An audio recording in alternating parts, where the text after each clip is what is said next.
Yes, good morning.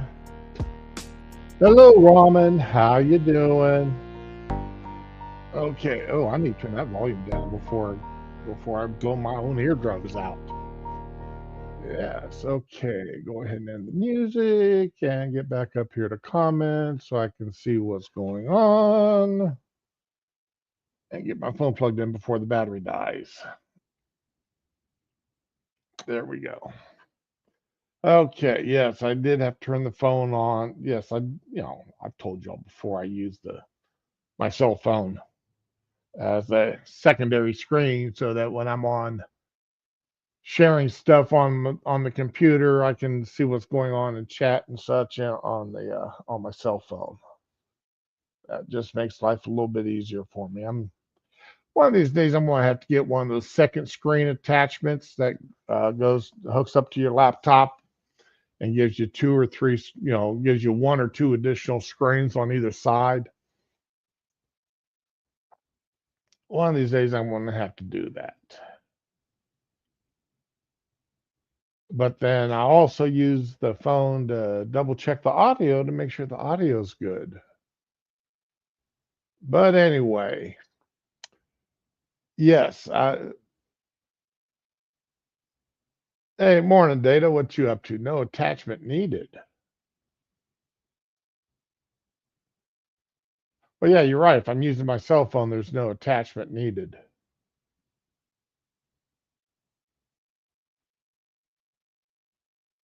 Oh no, what I'm thinking about getting, or been thinking about getting now for a long time, it attaches to the top of your laptop, and then the screens slide out or pull out from the side.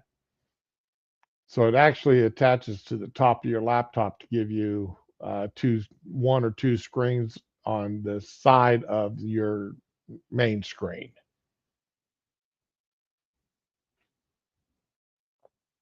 So yeah, you're right. It connects up by the USB cable. But like I said, I've been thinking about getting one of those off and on for I don't know, well over a year. Just never done it. No, I'm not going into all that. I am not plugging my laptop into my TV. That is not going to happen because yeah, I'm sitting in my living room right now, but sometimes I'm back in the bedroom or sometimes I'm on the kitchen table.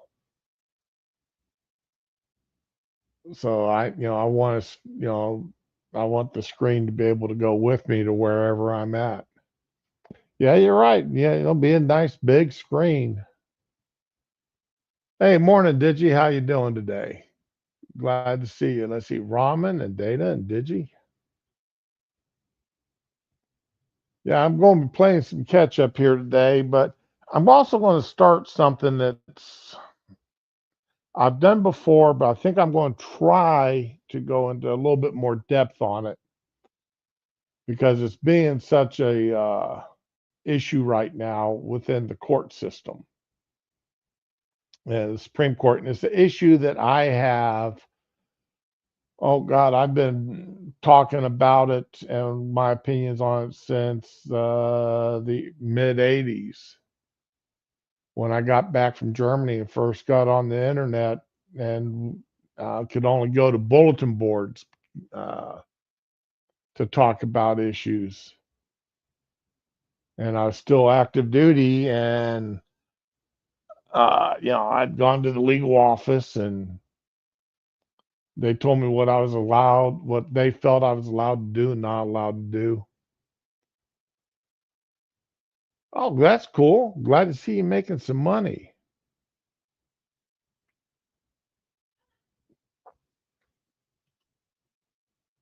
But that's the whole idea of citizenship and who gets automatic citizenship. Uh, but okay, let's see here. Where am I at? There I am.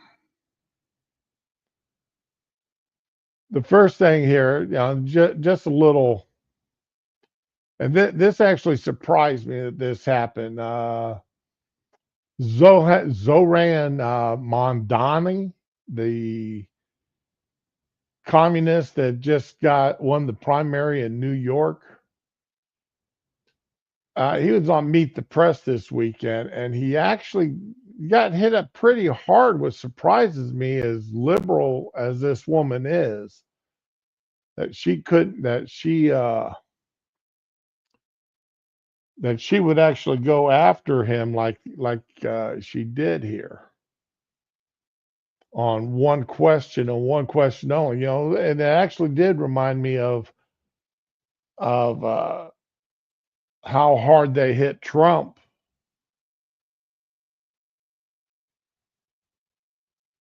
Oh, you not feeling good again? Is you still got that migraine there, Ramen? Gee, at Christmas, I wish they'd find a way of getting rid of that thing for you. I know there's no cure for migraines, but man. But remember, during Trump's first presidency, they constantly bugged him, will you condemn uh, white supremacist and white racist? Well, here they're going after this socialist, immigrant socialist,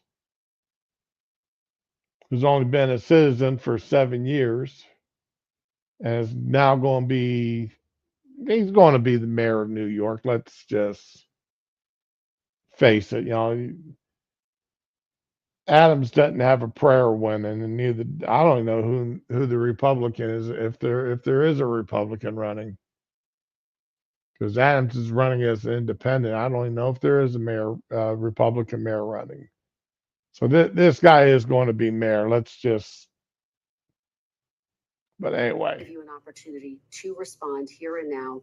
Do you condemn that phrase, globalize the intifada? That's not like. Now, the globalized intifada, that is a call by Muslims to attack and conquer the entire world, to take over the world.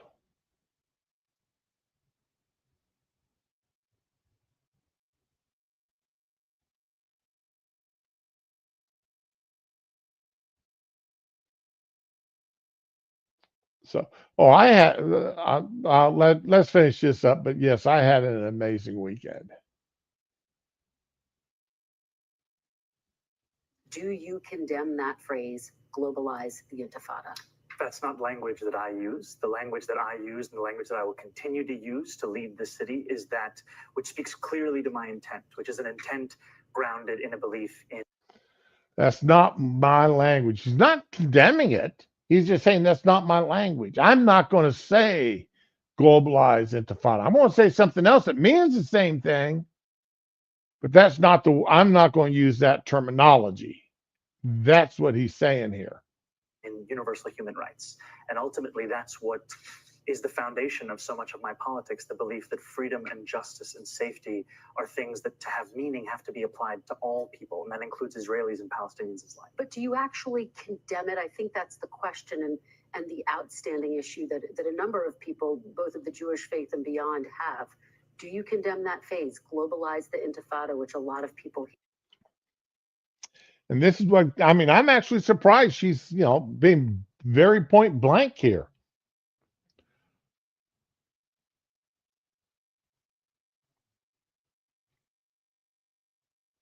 Being very point blank. Do you condemn that phrase? Do you condemn the idea globalized intifada? Here is a call to violence against Jews. I've heard from many Jewish New Yorkers who have shared their concerns with me, especially in light of the horrific attacks that we saw in Washington, D.C. and in Boulder, Colorado, about this moment of anti-Semitism in our country and in our city. And I've heard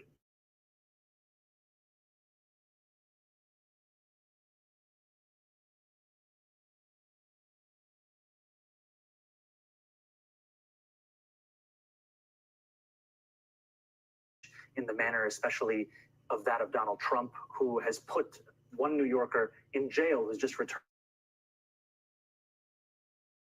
of speech. Ultimately, what I think I need to show is the ability to not only talk about something.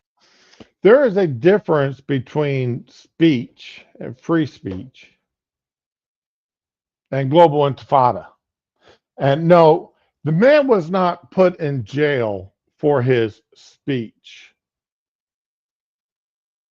or because he was speaking. He was put in jail because of what he was saying specifically,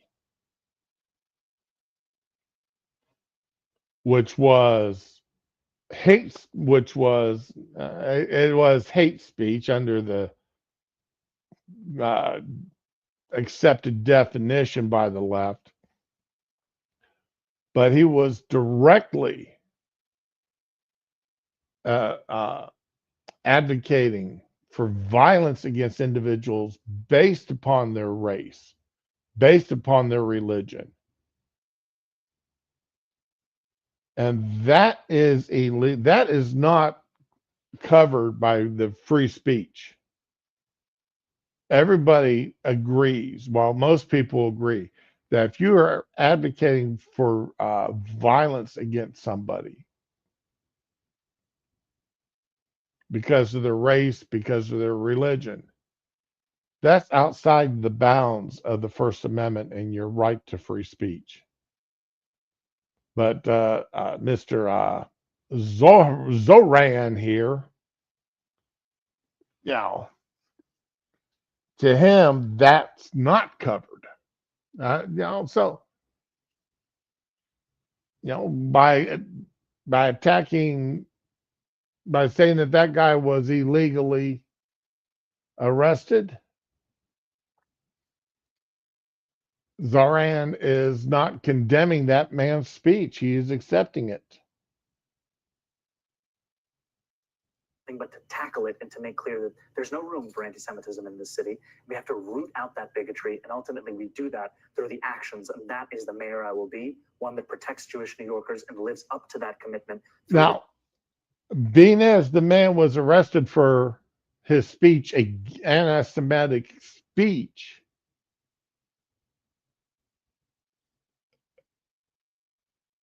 and you're saying that that was wrong for him being arrested by his anti-Semitic speech, how are you going to do that? How are you going to live up to this promise you just said you're going to do? Ultimately, we do that through the actions, and that is the mayor I will be, one that protects Jewish New Yorkers and lives up to that commitment through the work that I do. How are you going to protect Jewish New Yorkers if you're going to allow people to openly condemn them and advocate for violence and their eradication? How are you going to do that, Mr. Mayor? Very quickly, for the people who care about the language and who feel really concerned by that phrase. You notice how she's not, I like the fact she's going back to that pointed question, but she's not asking him how, the questions I'm asking.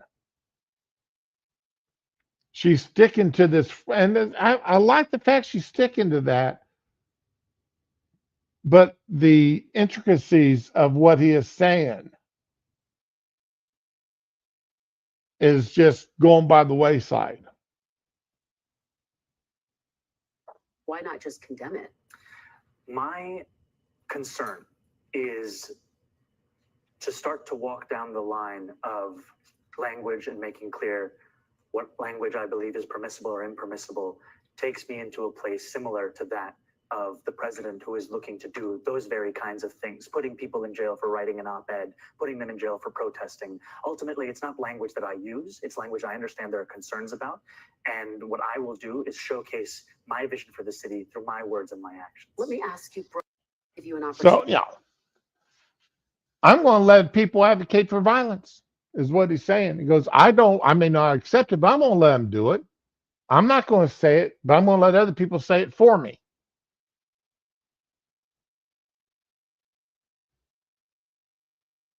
This guy, and there's more to what he's made promises in the past and promises he's talking about today that should scare Americans, every American,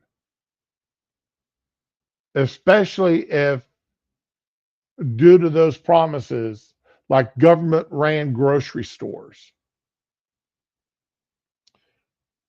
Government ran grocery stores. Think about it. If you have a government ran grocery store, what's next? Um, this man has advocated in the past for the government taking over private businesses, which is socialism, which is the step towards communism.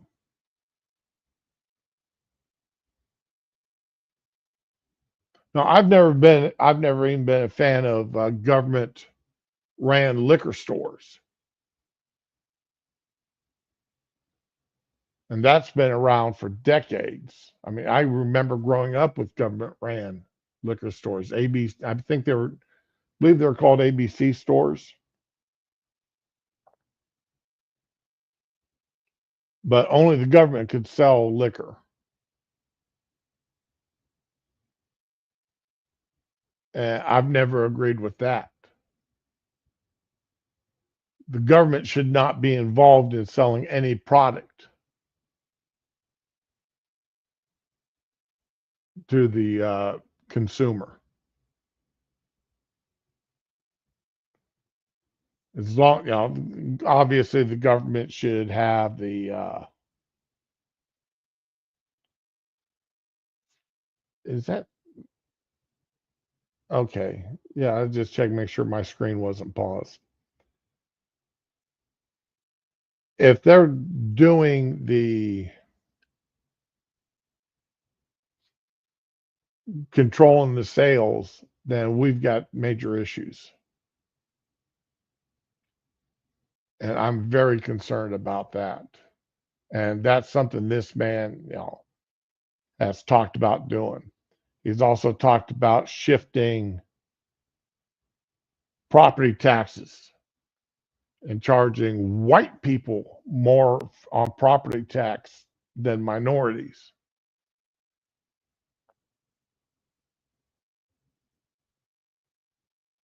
That, of course, is going to get him a lot of votes. But it's not going to lose him many. It's going to definitely garner more. There's a whole lot. We've got a couple of months to discuss what this man's got in his background. So, and it's not just I've got concerns that he's going to become mayor of New York.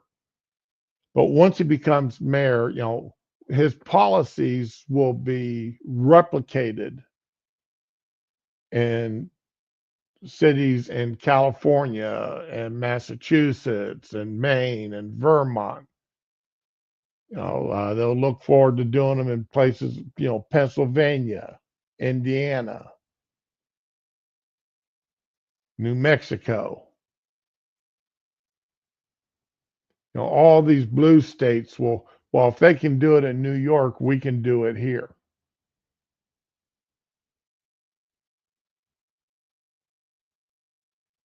The camel's nose under the tent, that's what scares me.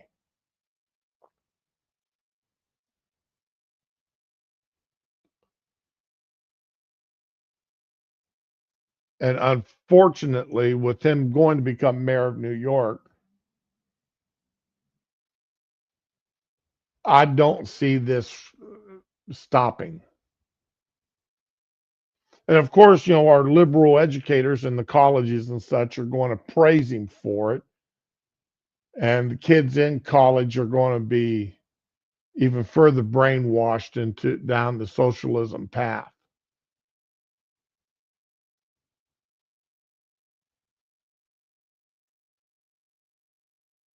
So, we're going to have some problems there, I'm afraid. And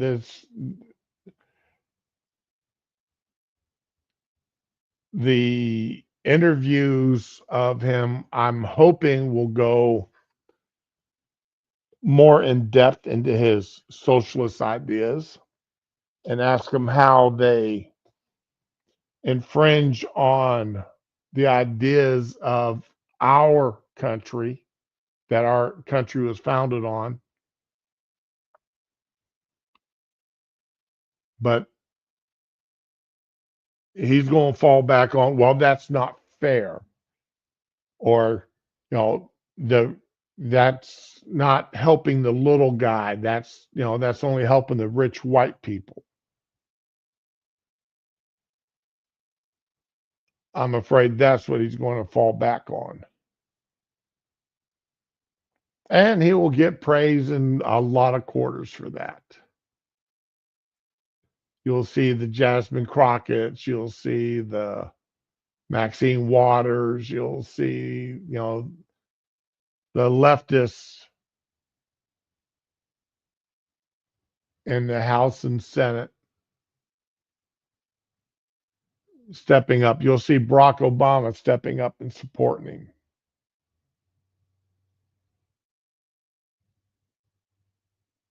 So yeah, there is going to be that, and I don't know how many people, but anyway. And speaking of Jasmine Crockett, Jasmine, she had a few things to say, and let's just go ahead and look at this, because she really went after Melania Trump.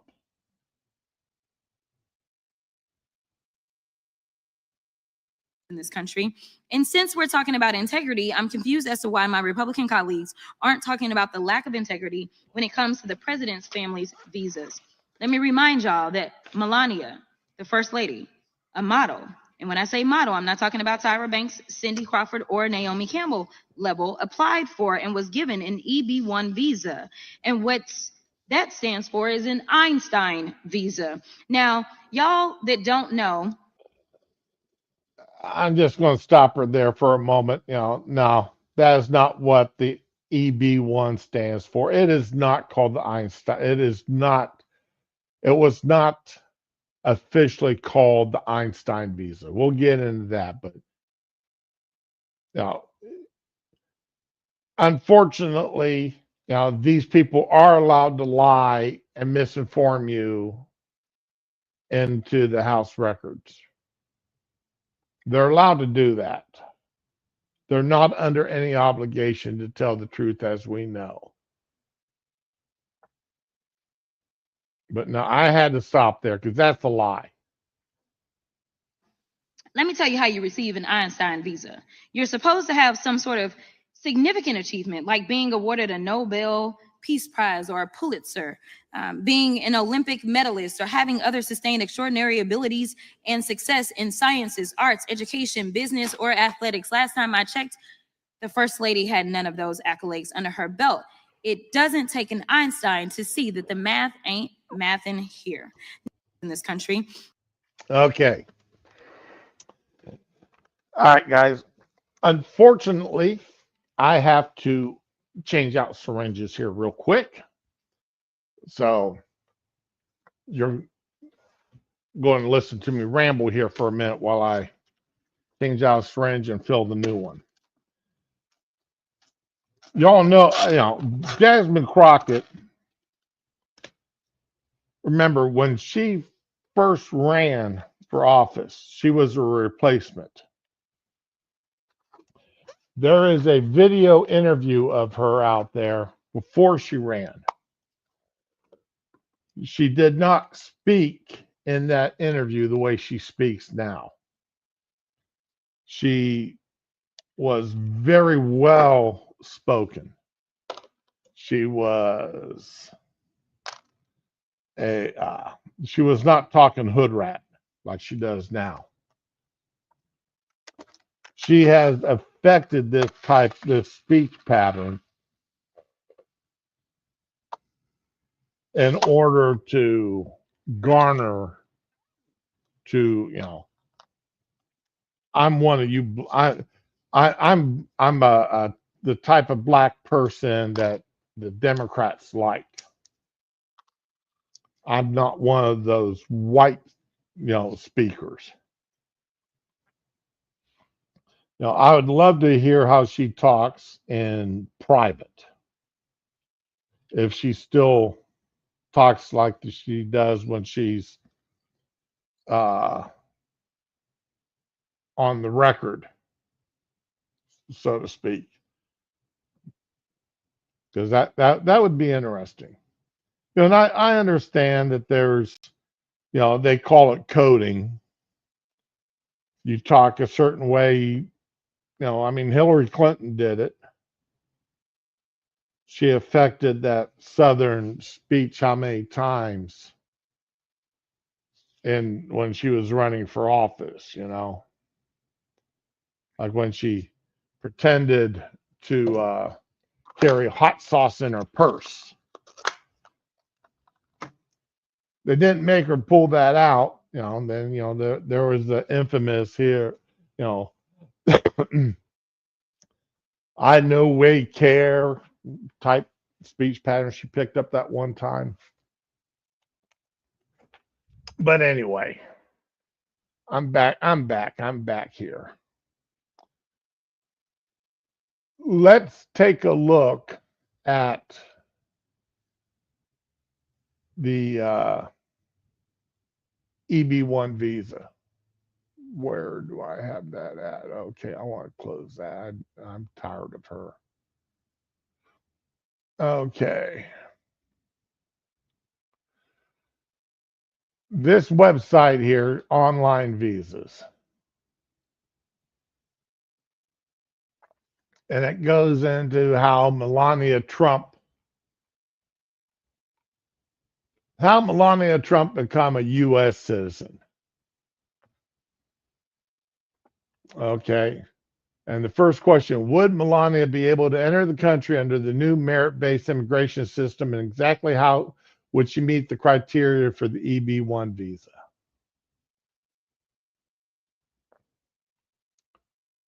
All right.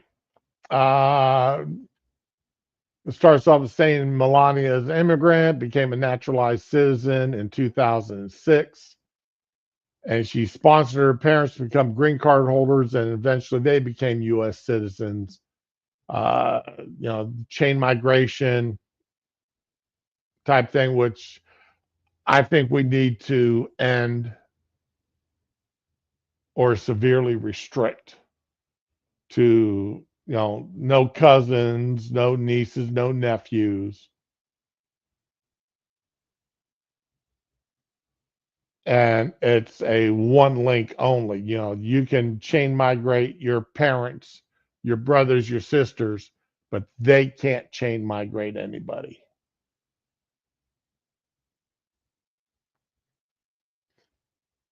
But anyway, uh,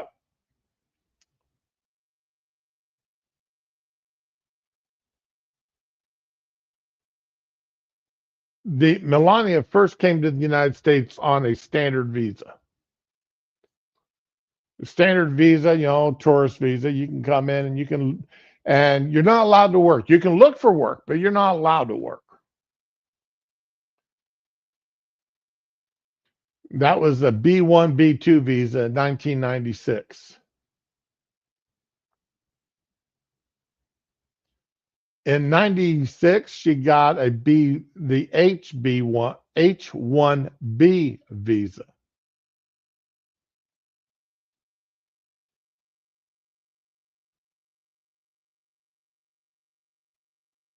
And she got that because she got hired on as a fashion model.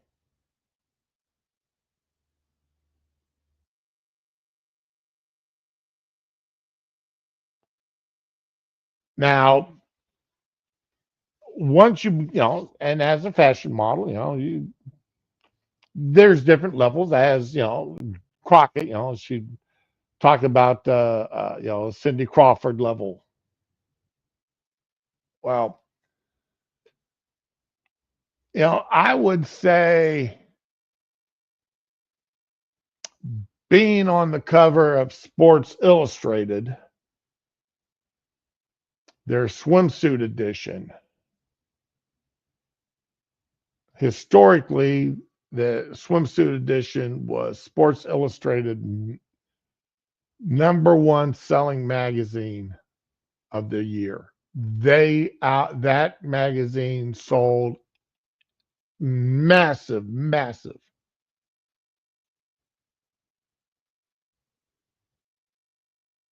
And Melania was on the cover of that Sports Illustrated swimsuit edition.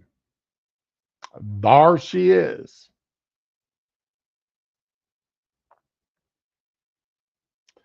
That is a pretty big deal. I mean, yeah, there was a time when that was the goal of many, many models, was to be on that cover, because there was only one of those covers a year.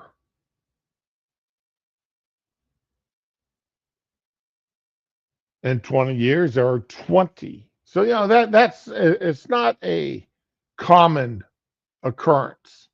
Not every model can say they were on the cover of the Sports Illustrated swimsuit edition. But Melania was. There's a lot of pictures of Melania out there that are rather revealing before she became Trump's wife.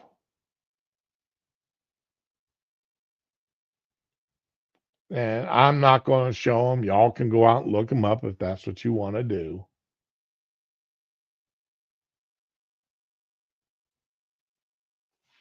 So, but yeah, that is pretty well somebody who has risen to the top. The EB1 has been called in the press Einstein visa, which is misleading because it's not for smart folks. It's for extraordinary ability, and that's where people have risen to the top of their profession. It could be the best researcher in some obscure science. So rising to the top of their profession, being the model, the cover model for the Sports Illustrated swimsuit edition, yeah, that's rising to the top of the modeling fields. I mean, athletes get EB1 visas.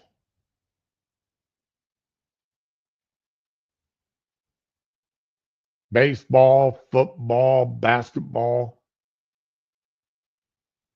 There's some Romanian that just made best adult entertainer. There was some Romanian that just got some major awards playing basketball. He's on an EB1 visa. He's not a U.S. citizen yet. There's this African just got drafted and playing basketball. He's most likely going to be here on an EB1 visa. He just got drafted for playing in the NBA.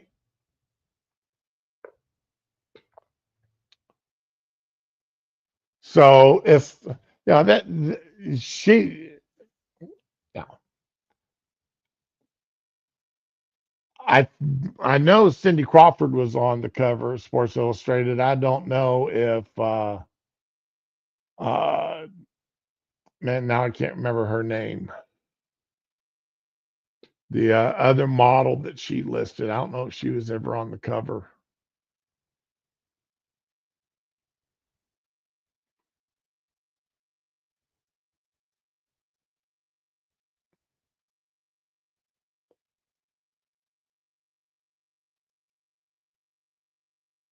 Okay, now the Washington Post reported that Melania filed in 2000, was able to secure an EB1 visa in 2001. That's a standard amount of time. And just as a thing here, G.W. Bush was president in 2001 when Melania got her visa. Okay, let me make certain about that.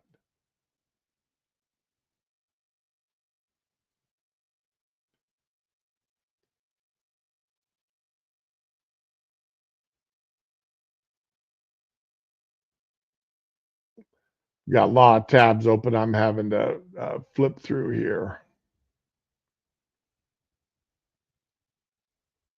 And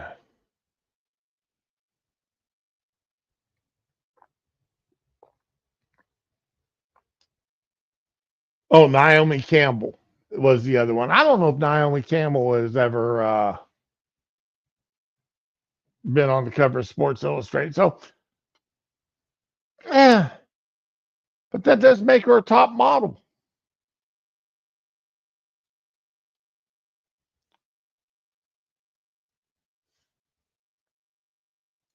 Okay. I lost my tab. Yeah, I was right. Bush was president in 2001.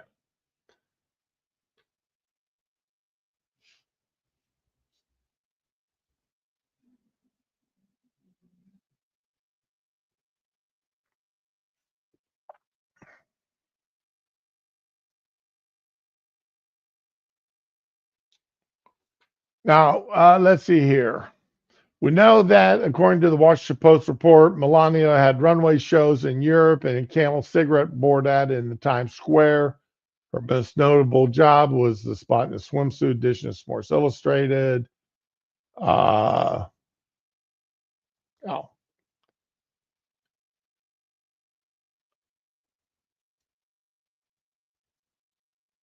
so is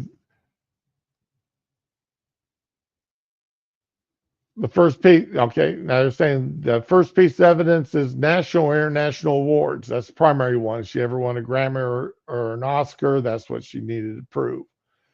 Camel cigarette board could be equated to the fact that Melania worked for Camel. Camel would be an organization of distinguished reputation. We know that was one of the biggest brands out there. Being on their billboard in Times Square would be a significant ad and indicative that somebody's probably extraordinary. But did she do something of critical importance for an organization that has a distinguished reputation? Camel executives could write the reference letter explaining that Melania had a contract and was paid X amount of money. If it's a lot of money, that could meet high salary criteria. And she got a lot of money for being on the covers of Sports Illustrated swimsuit.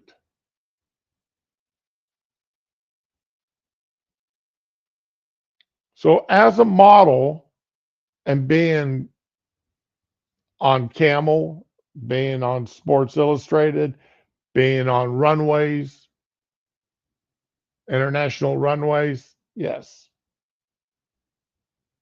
she would fit for it.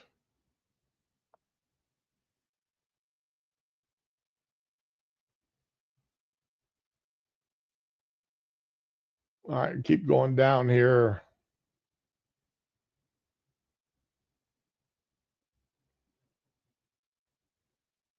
All right, now, so the next.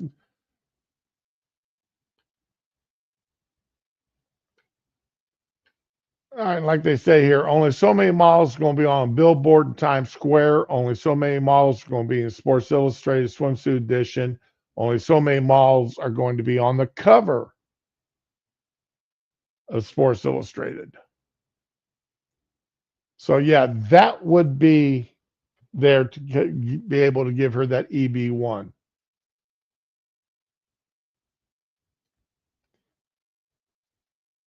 Now, the next question they got is, did she ever work illegally? Did she work while she was on the standard B1 visa? There's no evidence saying that she did. Her standard H-1B visa.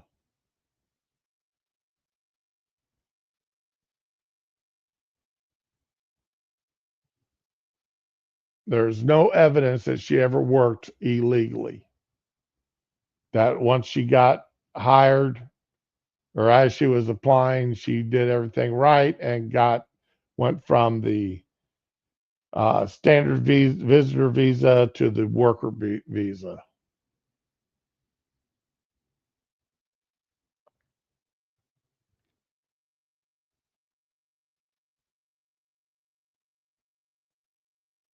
So, did she fit everything she needed for her EB1? Yes, she did. Despite Jasmine Crockett's best efforts and efforts by, let's see, who's this? Uh, what? The New York Post. The New York Post is trying to. Well, let me just go ahead and share the New York Post attacks. And it's amazing how the attacks on the first lady. You know, and the New York Post advocating for it.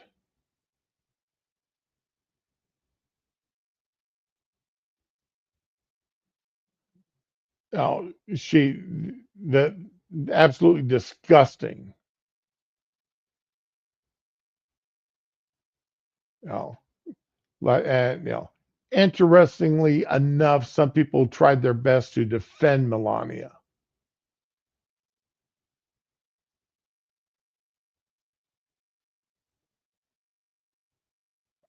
You know, just their verbiage, the bias that they have in their articles. Okay, they did nothing to attempt.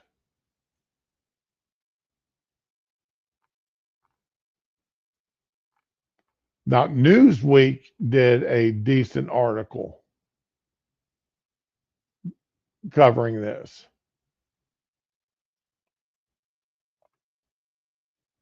Um, they presented Jasmine's words, what she said. They go through why it matters, which is basically, because Trump has been, quite correctly, in my opinion, going after people who are here illegally, people who are violating the terms of their visas, people who are overstaying their visas, and deporting them.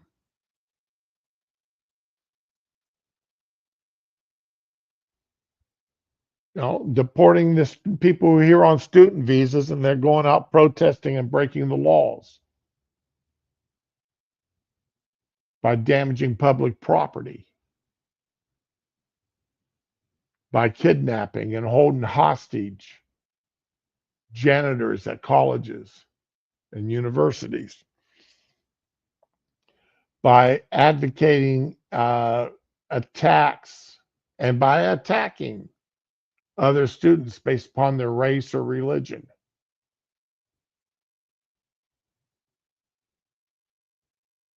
And of course, deporting those who entered the country illegally, regardless of how long they've been here. Actually reminding people that TDS, that the T stands for temporary, it's not P for permanent.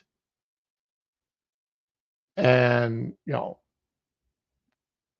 10 years, 15 years, that's going from temporary to permanent status.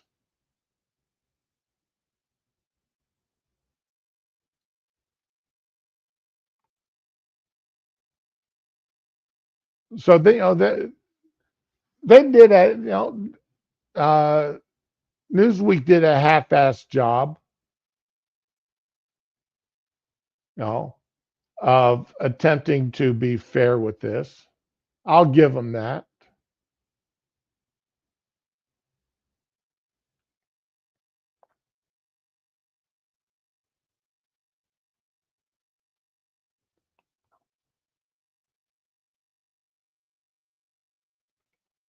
Before applying for a visa, Melania Trump appeared on the cover of British GQ and appeared in other UK and US magazines.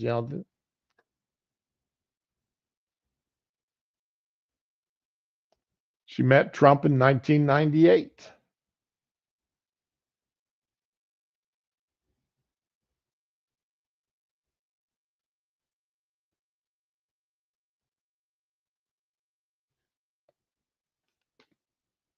Then they got married. Now you've also heard him attacking Barron Trump, saying he needs to be deported because Melania Barron was born in 2000 and man, I just had that here.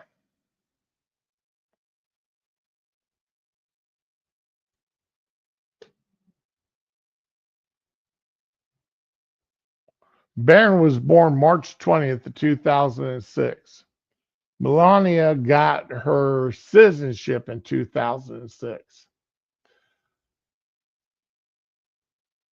But that doesn't really matter because Donald Trump is a citizen, has been a citizen, was born a citizen. His parents were citizens. There's no questioning Donald Trump's citizenship. And being as Barron is Trump's son, there's no question about that.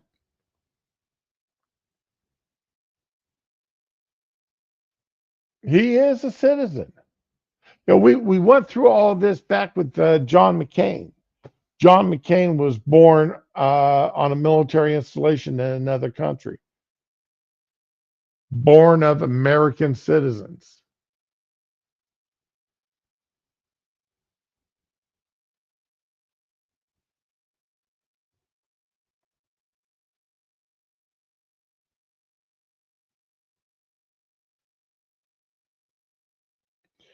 Okay, all right, Raman. The different types of visas, if you come in on a standard tourist visa, you cannot work. You can apply for a job, but before you start working, you have to then apply for the working visa. If you start working while you're on a standard visitor's visa, you're violating the law and you can be deported.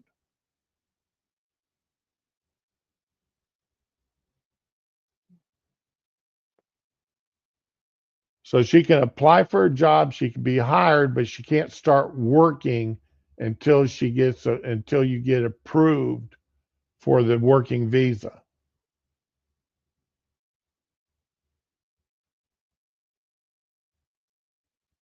And then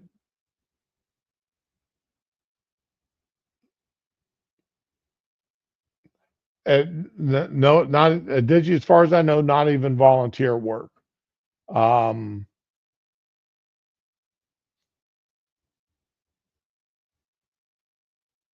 Right, not, and that was the question that was brought up in the last election when one of the British parties sent a bunch of people over here to the States to do volunteer work for Kamala. Volunteered to go out and door knock for her and try to get her elected. And that was a question then about whether that was violating their visitors, the visas that they had. So as far as I know, the even it may be what type of volunteer work. I mean, if you're coming in to rescue, after a major weather event, or hurricane, earthquake, something like that, fire, and you're coming in to do volunteer work to help rescue people or house and clothe people, I imagine that would be there. But to do volunteer work for a private company, I think would be out of bounds. But that I'm not 100% certain on.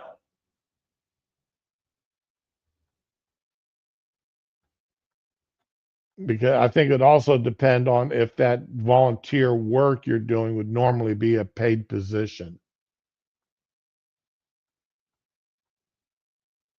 And are they putting you up? Are they putting you up in a hotel room or something, and paying for your restaurant bill or your buffet bills at the restaurant, at the hotel, or whatever? So I would imagine there's a lot of questions that go into that, with a lot of squares that would have to be filled for volunteer work. But anyway, Melania became a citizen in 2006. Barron was born in 2006. I could not find a date as to when Melania was sworn in as an American citizen. I could not find a date for that. And I looked this morning trying to find a date, and all it says is 2006. And again, GW was president. So uh, there's that.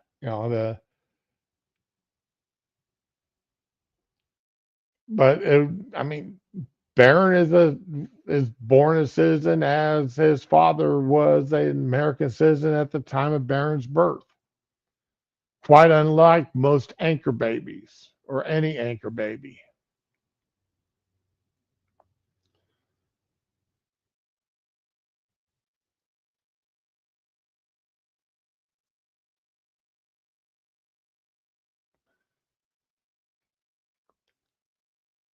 Now, there are, how when it comes to citizenship, all right, there's a couple of different types. There's actually, I believe it's 5 different types of citizenship. All right. There's the jus sanguinis. Okay. And that is just, you're a citizen of the location that you were born in. Okay. It doesn't matter who your parents were, what citizenship your parents had. If they were in the country legally, illegally, uh, you know, you're a citizen regardless. And that's the type of citizenship that the left believes the 14th Amendment allows for.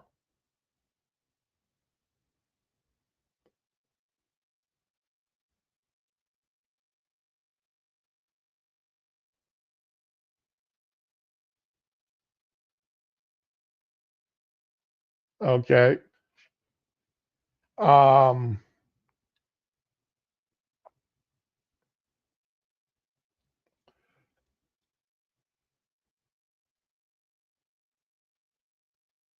oh, okay. I'm sorry. I got that back asswards. I'm sorry. Uh, the just soli, JUSSOLI,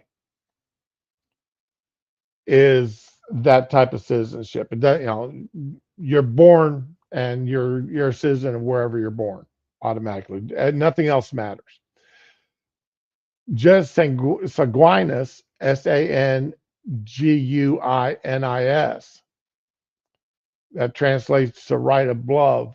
Right of blood allocates citizenship based on your organic ties through your parents.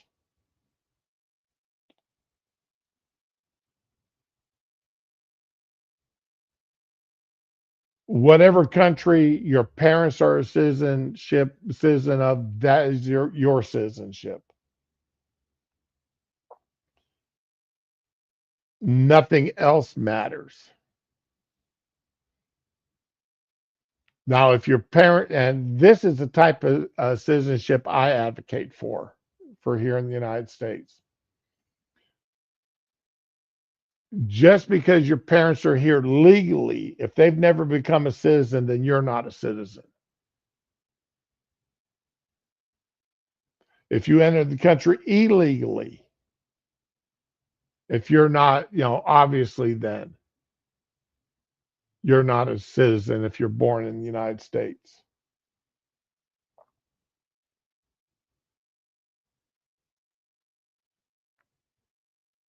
And the reason why I advocate for this position is it draws a clear line. If your parents want to live here and they've been here for 5, 10, 15 years and they've never made the effort to become a citizen of the country, why should their offspring be given that title as citizen, be given that as a birthright?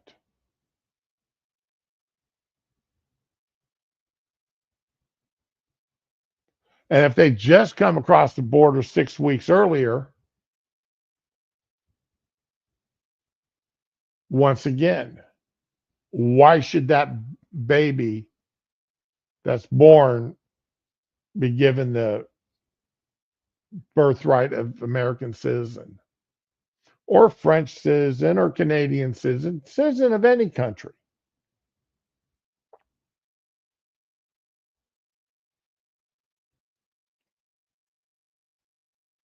Now, if one of your parents is a citizen of the country, then yes, you get that citizenship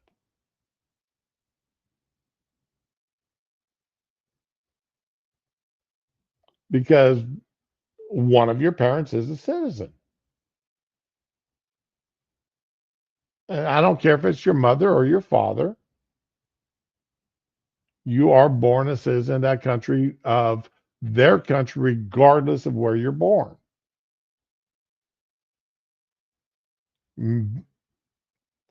Born in Germany, born in Russia, I don't care. You are a citizen of the United States if your mother or your father is a citizen of the United States. Now, I also believe that a parent who leaves the country for decades, we've got a lot of expats that live in Central America and in other countries.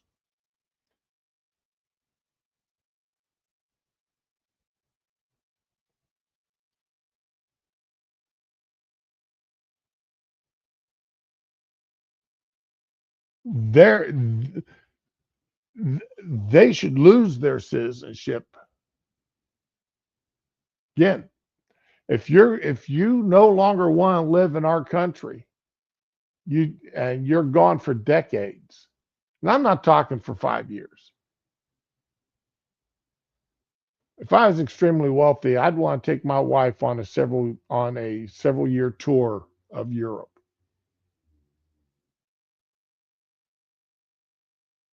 But I'm talking, you've lived down in Central America for 20 years, or you've lived in another country for 20 years, and you've never come back. You don't own any property in the United States. You don't have any ties to the United States. Why should you remain a citizen of the United States? Yep, ACL, yep, that's an ORF.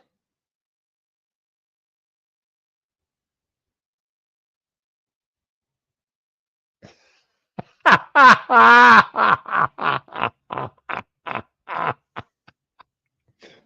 first started reading that and I immediately went to the MCU movies. Uh, now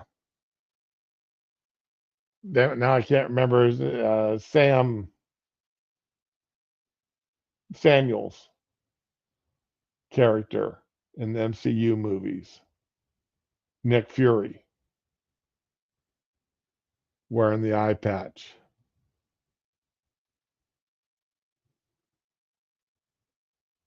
That's interesting. So that makes sense. First from carpal tunnel syndrome. Oh, oh.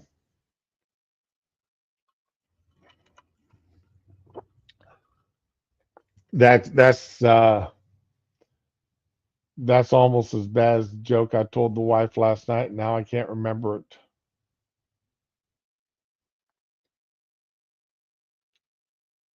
Now I can't remember what the joke I told the wife. Hey, sweetheart, what was that joke I told you last night that you groaned on so badly?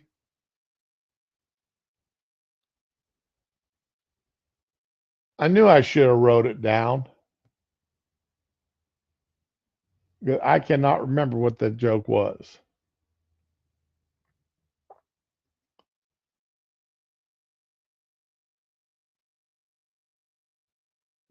Do you remember that joke I told you last night that caused you to groan?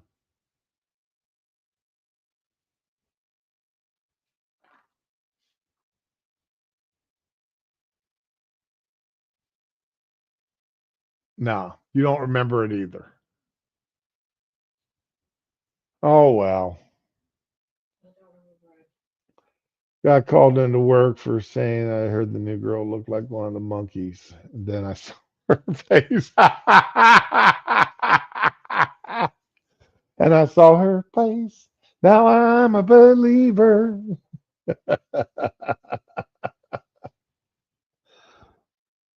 I was a Monkees fan when I was a kid watching the TV show. I mean, my sister, like everybody, every other girl, Davy Jones, man, my older sister was in lust with Davy Jones. Nah, Brian's not getting around anymore, is he?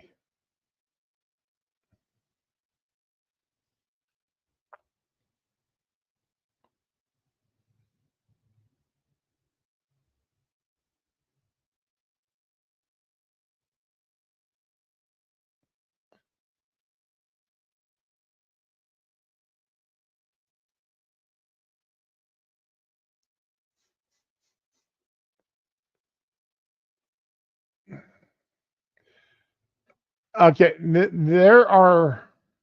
Let me find this map here.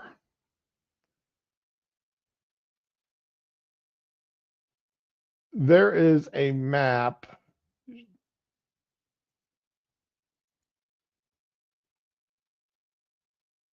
That's not it. I hate when I have this many tabs open.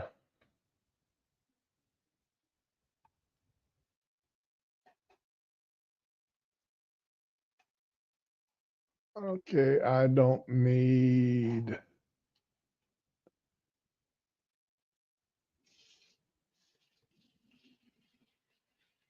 I don't need this tab anymore. I've already covered Barron Trump, so I don't need those tabs open.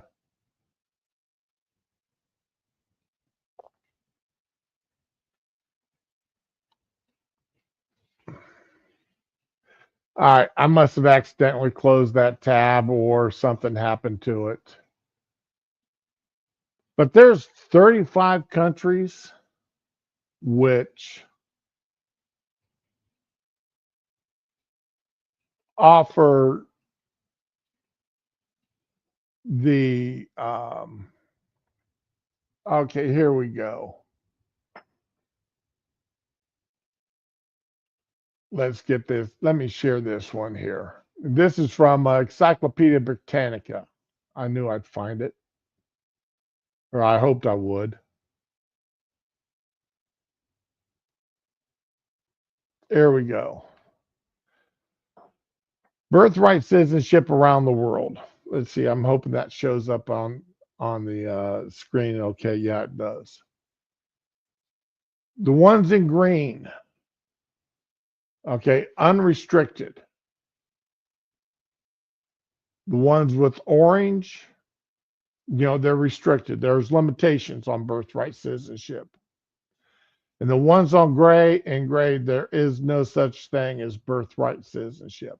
And when we say birthright citizenship, that means just being born there makes you a citizen.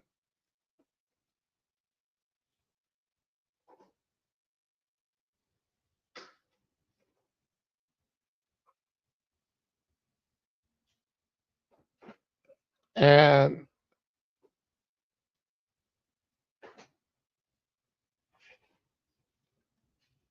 I would rather the United States be orange or gray. And I think, and when we get into covering the 14th Amendment and the discussions and the original purposes of the 14th Amendment, and what I'm hoping the Supreme Court rules later on when they actually do make a ruling on the 14th Amendment, I'm hoping that turns the United States gray.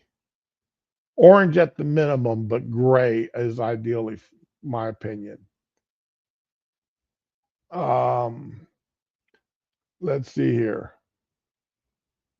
Australia restricted. One parent is a citizen or permanent resident, or if the child's lived in the country for 10 years.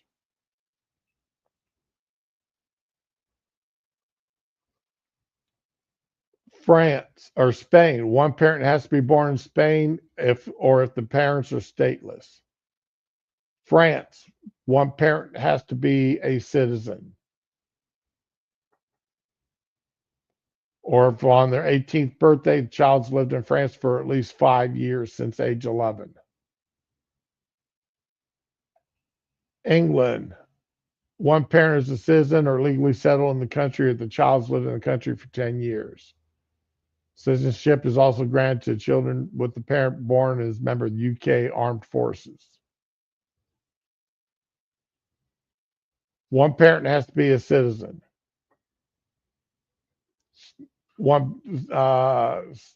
That's Scotland.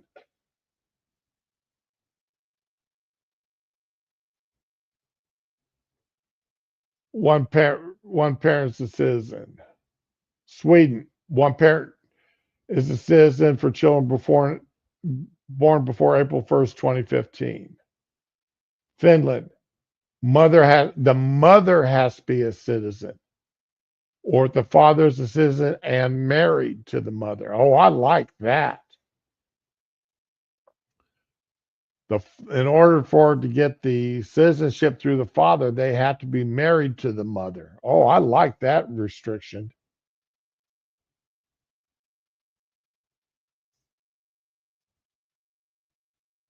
Let's see, Japan. Restricted if born to stateless or unknown parents. So there are a lot of there's a lot of countries that do have restrictions. Children of refugees are ineligible for citizenship in Pakistan. Parents have to be. One of the parents had to be born in Iran.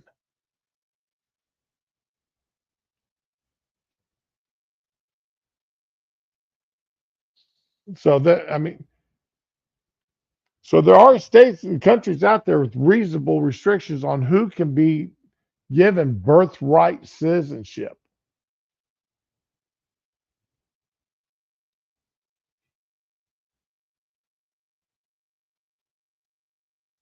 And I want to see the United States become one of those. We've got to, now people who are currently citizens under this mistaken, what I believe to be a mistaken reading of the 14th Amendment, Should we strip them of their citizenship?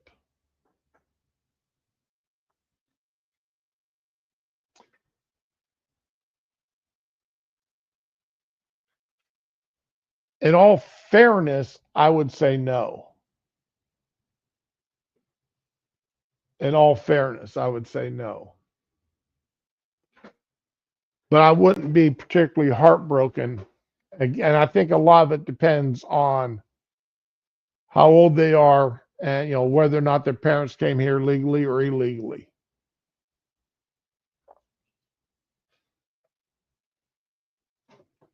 And what kind of visa, if their parents were here legally, what kind of visa were they on? Were they here on a tourist visa or were they here on a working visa?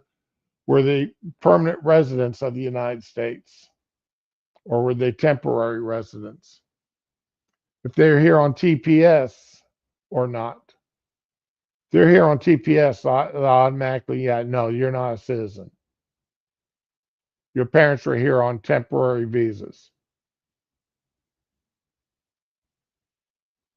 So if it boils down to if your parents were here on a permanent visa, I'd be more inclined to allow you to keep your citizenship. But if your parents were here on a temporary visa, then I'd be more inclined to say no, you don't get citizenship. I know that sounds awful, hard ass, cruel.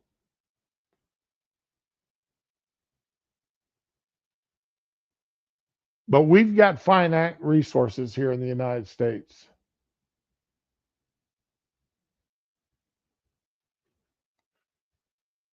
And we can't afford to have anybody and everybody become a citizen of this country from other countries.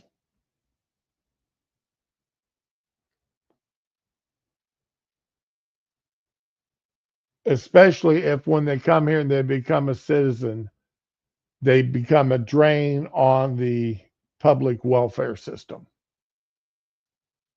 They're not being contributing citizens.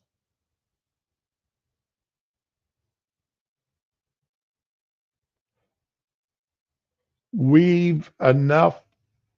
I saw a video, and I don't know if it's a skit or not. That's why I've never played it. I saw a video of a young man arguing with his mother. He was offered a job, and his mother told him he absolutely could not take it because if he took that job, it would cost her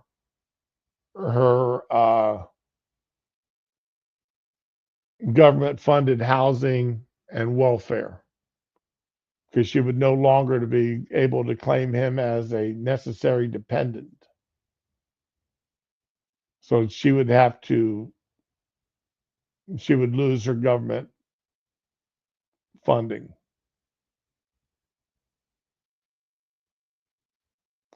As I said, I don't know if that was a skit or not. That's why I haven't played it, but I would not be. I mean, I honestly know people. I knew a young lady that when I worked for, not for the hotel, but for another company,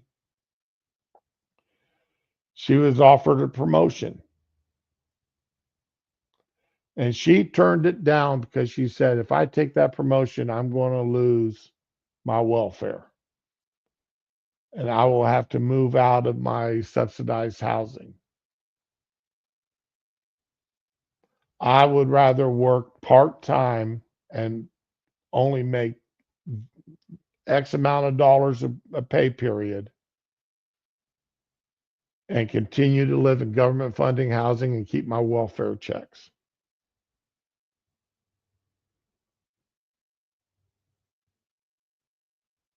That really and truly pissed me off to the point that I wanted her fired.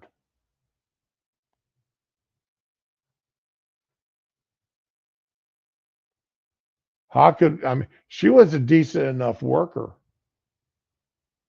I had no real complaints about her work. But that attitude pissed me off so much. I actually asked, hey, do we need to keep her here?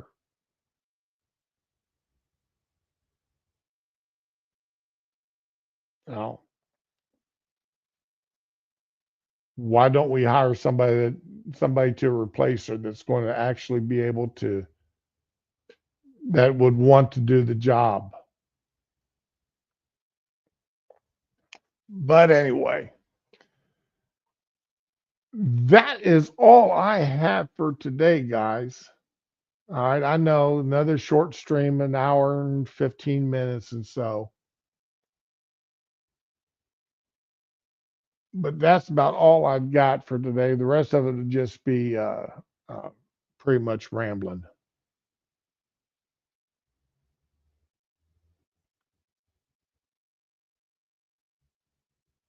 Tomorrow, I want to go a little bit more into the 14th Amendment and its history,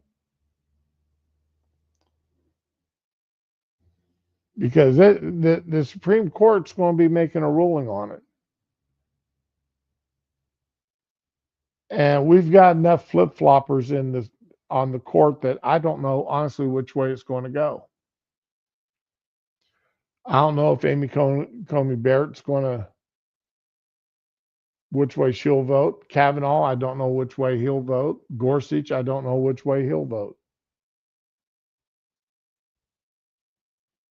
I'm pretty certain on which way Thomas will vote.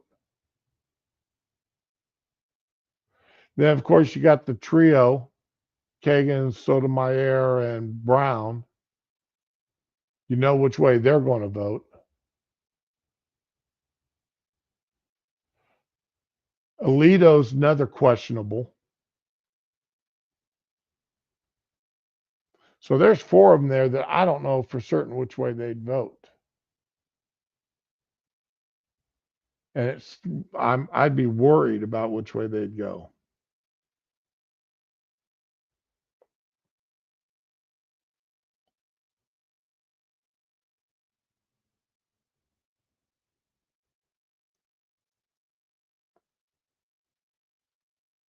And that's one of the reasons why I'm going to watch, because this, we're in some pretty trying times here in the United States. We really are. Through the stupidity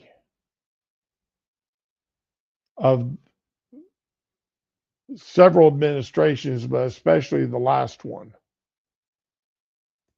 in allowing millions of illegals to cross the border. And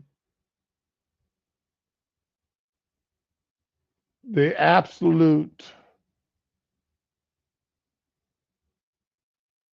way that they have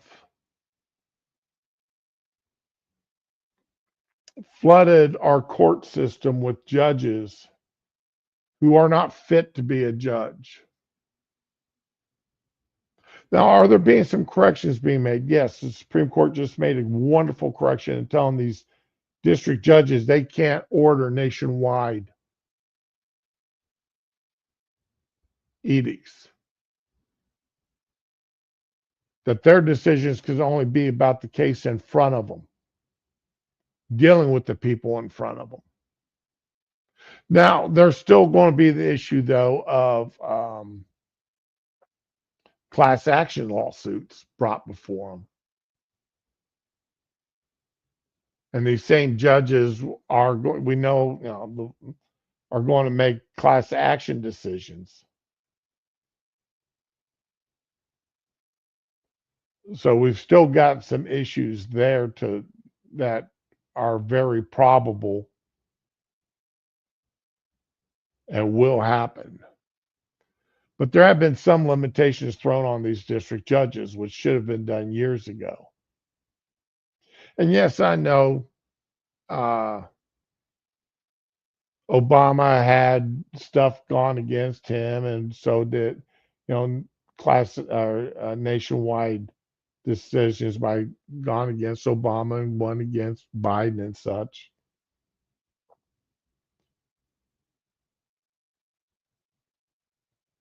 But any one of these 600 some odd district judges should not be able to override, especially since these guys are not elected and they're not held responsible for their actions.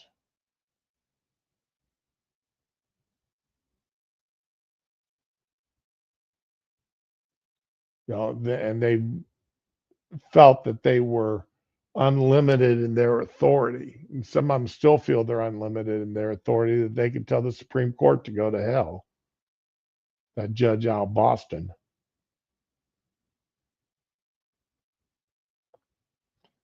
We've got some problems there. We got problems with mayors like the one going to be taking over New York, and what his stated plans are. So we've got some we've got some issues coming down the pike at us.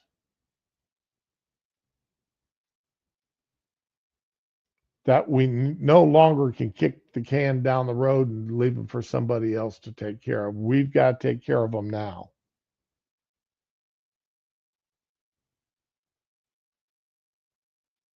They've got to be taken care of now.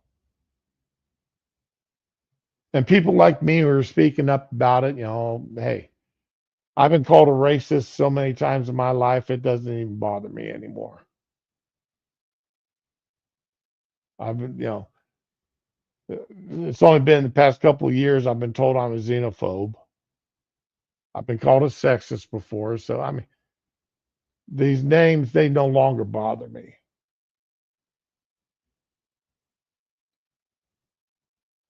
But anywho, I want y'all to have a good day. Enjoy yourselves. The wife is still home today. Today's the last day of her vacation time. So I'm going to go spend a little bit of time with her.